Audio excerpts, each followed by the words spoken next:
Di video kali ini saya mau jawab sebuah pertanyaan yang banyak ditanyakan oleh para calon customer dekor ruang, khususnya yang mau produksi kitchen set.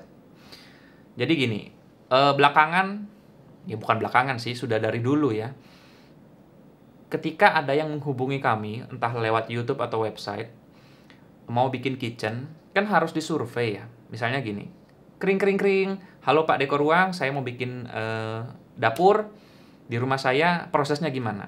Prosesnya kita datang Bu, untuk adakan survei, setelah survei kita desain, setelah kita desain, kita kirimkan desain dan penawarannya kepada Ibu. Oke baik, kapan bisa survei? Mohon maaf Bu, untuk survei kita ada deposit di awal. Nilai depositnya range-nya sekitar 1 juta Bu. Itu sudah termasuk desain dan revisinya. Hah? Customer-nya kaget. Kok belum apa-apa udah bayar? Kan belum tentu saya produksi sama sampean. Kok saya sudah harus bayar 1 juta? Rugi dong saya. Nanti saya nggak jadi produksi, uangnya angus dong. Nah, video ini akan menjawab keresahan Anda para calon customer. Dan sekaligus menjelaskan kenapa ada deposit di awal. Kenapa survei doang, belum tentu bikin atau enggak, harus sudah bayar. Nah, mari saya jelaskan. Jadi ketika kita survei ya, Bapak-bapak, Ibu-ibu, ketika kita survei kan kita itu juga sudah keluar uang, sudah keluar waktu ya. Kita ukur lokasinya, sampai rumah, apa yang kita lakukan? Ya, kita bikin desainnya. Nah, supaya Anda ada bayangan, seperti apa sih proses desainnya, supaya Anda lebih paham kenapa harus dibayar. Nah, saya mau tunjukin secara singkat aja kepada Bapak Ibu, apa sih proses yang kami lakukan di rumah ketika sudah survei rumah Bapak dan Ibu sekalian. Ini saya geser aja laptop, layarnya, bisa kelihatan nggak? Kelihatan dikit ya, aman ya? Oke, kasar aja, jadi saya nggak akan jelaskan desain dari awal, kepanjangan. Jadi ketika kita pulang, kita kan sudah bawa data, gambar kasar, gambar draft ukuran ruangan Anda itu segimana, jendelanya di mana, titik airnya di mana, pintunya seukuran berapa, tinggi plafon berapa, dan macam-macam. Setelah itu kita akan membuat draft kasar ya. Kita akan mulai membuat denah, misalnya kamar Anda 4 meter kali 4 meter gitu kan. Oke, terus 4 meter ini kita mau bikin 4 meter kita tinggi plafonnya ini 3 meter nih misalnya. Oke, ini baru selesai kamarnya. Terus di dalamnya kita mau bikin kabinet.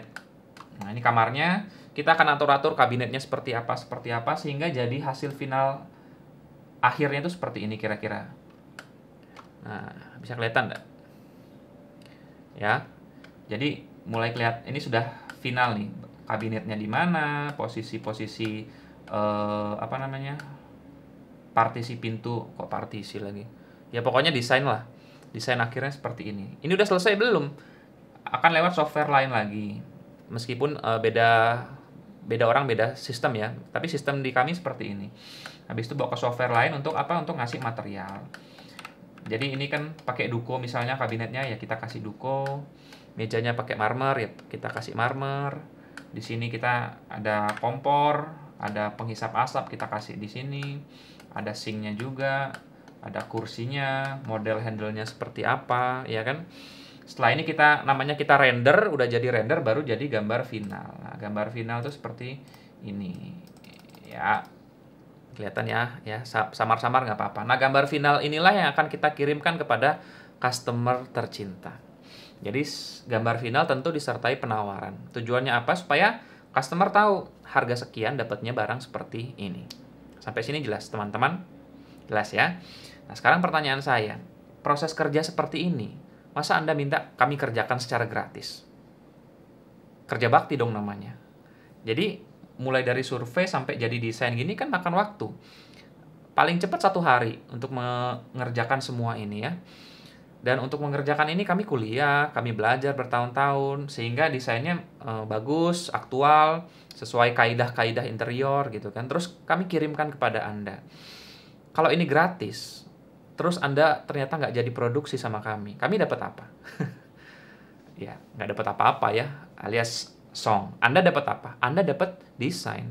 Desain ini bisa Anda bawa ke, kalau nggak cocok dengan harga kami, bisa Anda bawa ke kantor-kantor interior lain atau ke tukang-tukang interior langsung. Nah, terus Anda produksi, kitchennya jadi, kita dapat apa?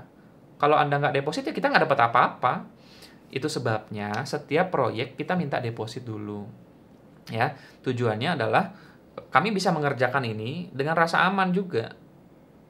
Anda sendiri memang mau disuruh kerja nggak dibayar? Kan nggak mau ya. Jadi kita sudah mulai kerja ketika kita melakukan survei. Terus kita desain itu sudah kerja. Itu sebabnya ada uang deposit namanya. Nah kalau nggak jadi produksi sama kami gimana? Hangus dong uang saya. Ya nggak hangus, Anda kan dapat desain. Anggaplah Anda membeli desain. Desain ini bisa Anda gunakan untuk dapur Anda di vendor-vendor lainnya. Jadi gimana menurut Bapak Ibu sekalian? Silahkan tulis di komentar. Apakah dengan meminta uang deposit ini adalah sesuatu yang wajar atau tidak wajar? Dan catatan saja, banyak pelaku interior sebenarnya melakukan sistem ini. Jadi Anda nggak usah kaget ketika ke kantor interior mau minta desain, Anda sudah diminta deposit. Setahu kami ada satu kantor yang minta deposit 1,5 juta misalnya di Bali sini. Anda dapat gambar 3 dimensi. Jadi nggak jadi ya nggak masalah. Nah, jadi karena kami sudah bekerja, itu sebabnya deposit diminta. Nah, ini beda halnya kalau tapi Anda mungkin jawab gini, itu kemarin saya manggil tukang gorden survei ke rumah nggak bayar. Kemarin saya manggil tukang misalnya pintu aluminium survei ke rumah ukur-ukur, saya nggak bayar tuh. Nah, sekarang saya tanya balik, emangnya ketika tukang gorden ngukur ke rumah Anda, tukang pintu ngukur ke rumah Anda, mereka bikin desain? Enggak kan? Mereka langsung hitung harganya. Jadi beda nature kerjaannya. Kerjaan kami lebih custom, harus ada desain untuk bisa memberikan harga. Bagaimana kalau customer bilang nggak usah didesain, kasih harga kasar aja dulu? Bisa. Bagaimana caranya Anda dapat harga tanpa kami harus meminta uang kepada Anda? Ya kirimkan foto ruangan Anda, kirimkan sketsa kasar, nanti kami kasih hitungan kasar. Kalau begitu ya nggak ada biaya apapun. Anda dapat perkiraan harga, meskipun nggak tahu desainnya seperti apa, tapi paling nggak Anda tahu budget yang akan Anda habiskan untuk kitchen Anda berapa. Jadi fair juga seperti itu. Tapi kan kebanyakan customer yang mau bikin kitchen kan mau tahu desain kitchennya seperti apa. Maka sebab itu deposit diperlukan. Maka semoga lewat video ini kami tidak menyinggung siapapun, baik customer yang lama maupun customer yang baru. Semoga bisa paham apa alasan kami sebagai pelaku bisnis interior meminta deposit di awal ketika ingin memulai sebuah proses desain dan survei. Itu sebabnya. Karena kami bekerja, ya ketika kami bekerja, kami mengharapkan upah. Karena kami bukan badan sosial ya, kerja gratis nggak dibayar. Tapi nilai deposit juga bukan nilai yang besar ya, saya rasa nilainya sekian persen kalaupun Anda jadi bikin kitchen. Dan kalaupun jadi bikin kitchen kan nilai deposit ini dipotong. Jadi sebenarnya win-win solution, tidak ada yang rugi. Baik, supaya nggak terlalu panjang, sekian videonya. Yang punya pertanyaan, yang punya saran, ya silakan tulis di komentar. Kalau suka videonya silakan di like, kalau bermanfaat silakan di share, dan jangan lupa subscribe. Oke, sampai jumpa di video selanjutnya. Terima kasih.